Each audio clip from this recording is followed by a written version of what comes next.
Welcome to Learning Task 2 for the Credential Business Modelling. In this learning task, we continue our discussion of the business model canvas as a tool for mapping out how a venture creates and captures value.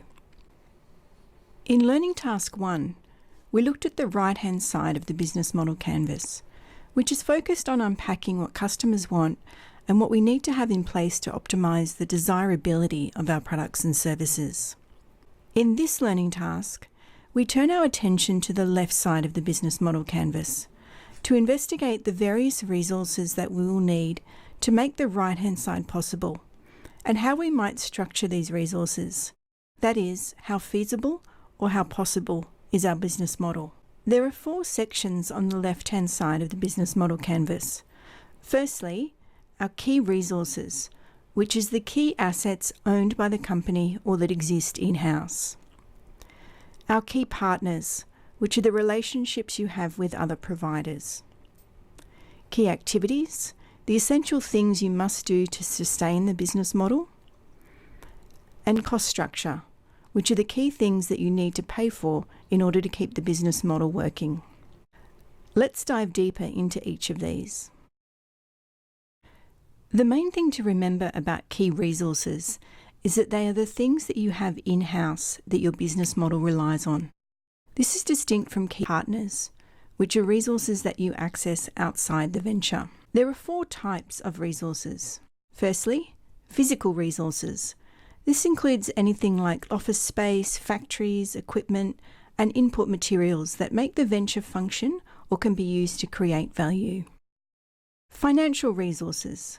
This is money generated by the business and provided to the business for the purpose of growth.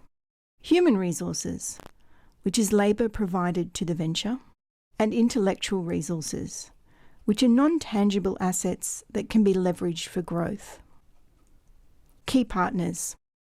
This is the network of suppliers and other partners that make the business model work.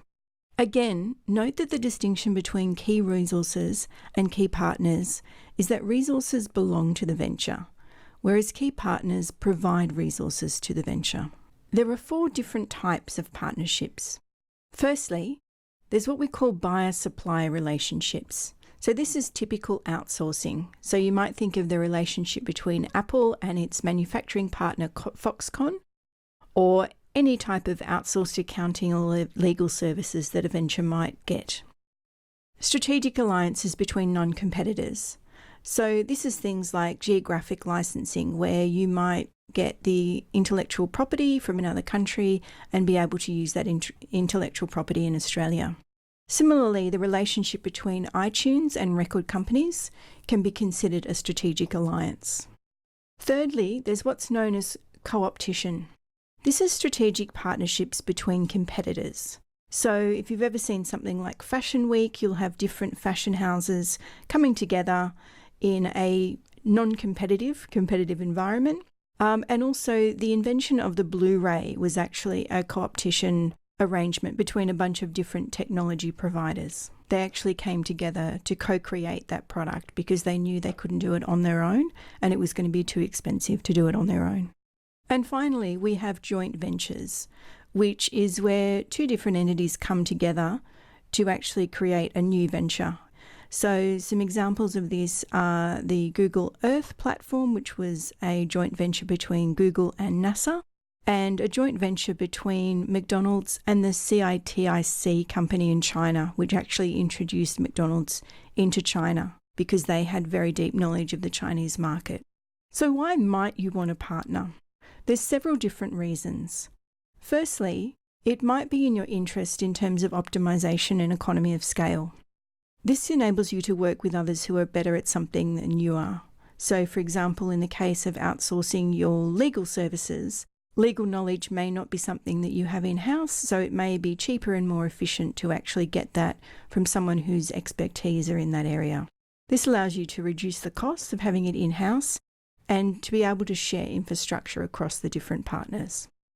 Secondly, you might do it to reduce risk and uncertainty. So like in the example of the Blu-ray, if you work with other providers, you can share the risk and you can share the investment across the different partners. You also might want to partner in order to access resources or activities that you don't have. So there might be that a partner has particular capabilities or knowledge, or they may have different assets or licenses that you don't. They may even have access to customers. So through the partnership with them, you can gain access to those different resources. Key activities is often a bit of a messy bit in the business model canvas because it can start to become a bit of a laundry list for everything that you need to do to make the venture work. But what's important is that you make sure you focus on the things that the company must do in order to make the business model work. Typically, a business model activity will be based on the type of business model. So there's 3 different types that are generally considered to be the broad categories of activities. First of all, there's the activity of production. So this relates to designing, making and delivering products. And this is the core activity of the business model of manufacturing firms. So anywhere where you're creating a product for sale, production is generally the core activity. Our second option is problem solving. So this is the typical business model that is based on coming up with new solutions to customer problems. So problem solving is usually the key activity of consultancies, healthcare providers, and many service providers. So if you're in a service-based venture, typically your key activity will be problem solving. And then our third type of key activity is based on platforms or networks. These are typically ventures that have a platform as a key resource in the resource section of their business model canvas. Examples of these types of companies are typically software companies, things like matchmaking services, credit card companies. They all operate platforms, and so the platform or network is their key activity.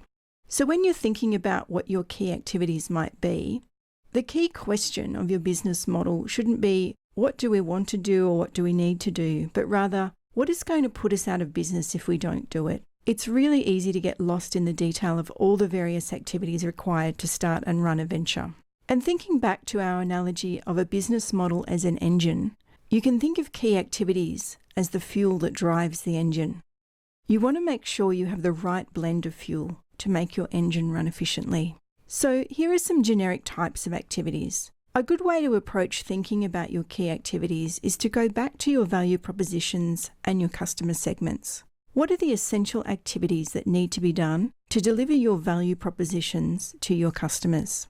So some of the key activities might be sales, including new customer acquisition and sales support, marketing-based activities such as market research, product development, and campaigns, production, so the design, supply chain management and manufacturing, distribution activities such as inventory, getting the product to your channels, R&D based activities such as new product research and new product development, and if you're a platform or network venture, then development, management and service of your network might be key activities.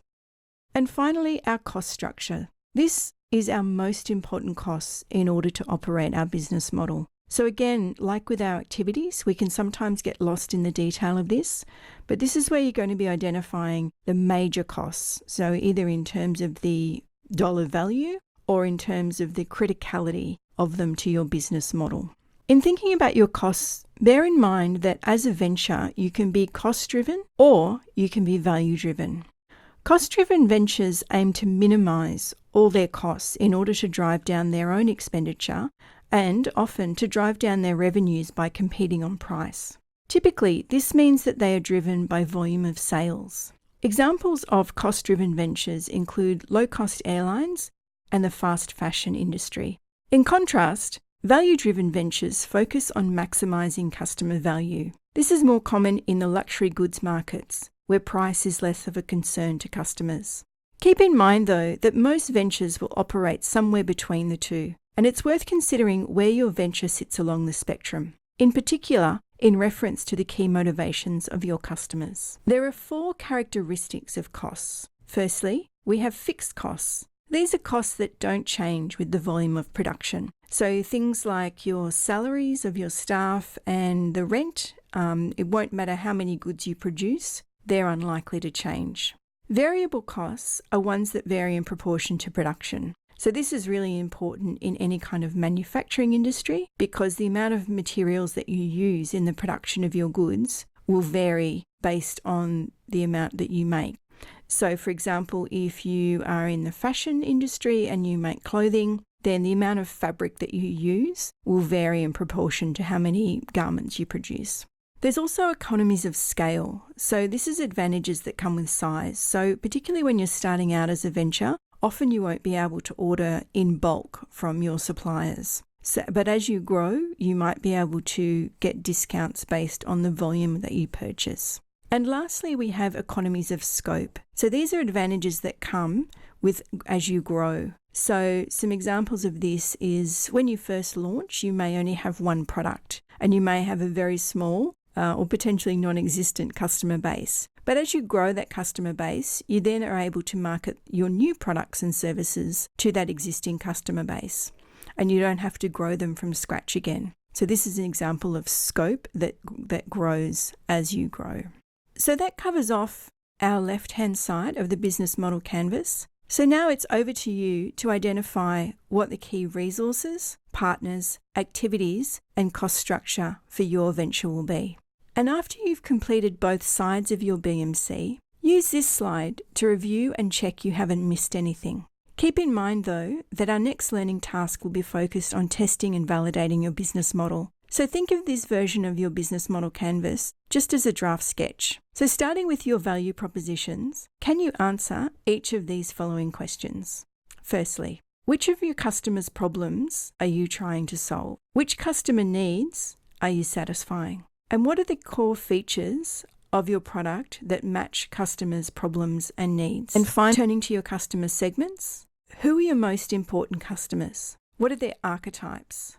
Do you have a profile of them? And what jobs do they want you to do for them? Then, turning to your channels, what are the key touch points across the customer journey? Moving to customer relationships, how will you get, keep, and grow your customers? Then to your revenue streams, how will you make money? What's your revenue model and what are your pricing tactics? Then, turning to your key partners, who are your key suppliers? Who are your key partners? What are you getting from each of your suppliers and partners, and what are you giving them in return? When looking at your key activities, what must you do in order to stay in business? For your key resources, what financial, physical, human, and intellectual resources do you need? And finally, what costs are inherent to your business model? Finally, after you've reviewed all those different sections of your BMC, step back and review it in its entirety using the following questions. Do all the pieces fit together as a unified engine? Are there any gaps? For example, resources or partners that you might need or unmet customer needs? Do a quick sanity check. Is there sufficient revenue to cover your costs? If not, how will you address this? Is this business model your best chance for success? If not, how might you tweak it in order to improve it? You can play with any of the different mechanisms, such as your pricing mechanisms, your channel strategies, your customer strategies, your value propositions. Sometimes a little tweak will make the world of difference. Do you need to B-list anything? So for example, if there's a value proposition that is going to cost you too much money to include as a feature in your product, perhaps you need to shelve it in order to build the company up and then expand with that value proposition added later. What do you have control over and what don't you have control over? For example, to what degree can you control the prices? Which of your costs are the most rigid and which ones can be driven down? Are there any regulatory constraints? Are you reliant on finance? Or can you work lean in some way? And of the things that you can't control, which are most vital to the success of your venture?